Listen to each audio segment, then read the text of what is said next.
ایک کسی نے کہا کہ مغرب کی اذان کے دوران اگر کوئی لیٹا رہے تو کیا حکم ہے، اور کیا اس اذان کو سن کے فوراً کھڑا ہو جانا چاہیے، اٹھ جانا چاہیے، یعنی اٹھ کے بیٹھ جانا چاہیے؟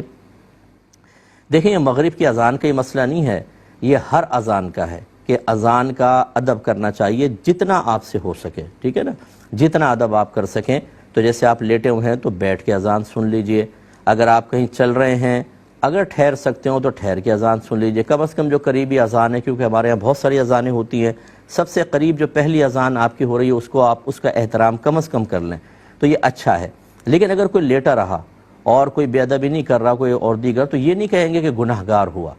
اور جیسے آپ نے خاص مغرب کا لفظ کہا، یہ ہمارے گھر والوں کا ایک عجیب سوچ ہوتی ہے کہ باقی اذانوں میں اتنی فکر نہیں ہوتی،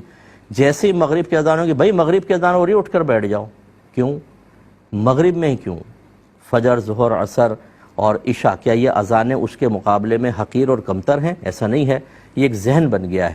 اتنا ضرور ہے کہ میرے آقا صلی اللہ علیہ وسلم نے خاص مغرب کے بارے میں فرمایا کہ جب مغرب کا وقت ہو تو اپنے بچوں کو گھروں میں داخل کر کے اپنے دروازوں کو بند کر دو، کیونکہ اس وقت ایک ایسی مخلوق فضا میں پھیلتی ہے جس کو تم نہیں دیکھ سکتے،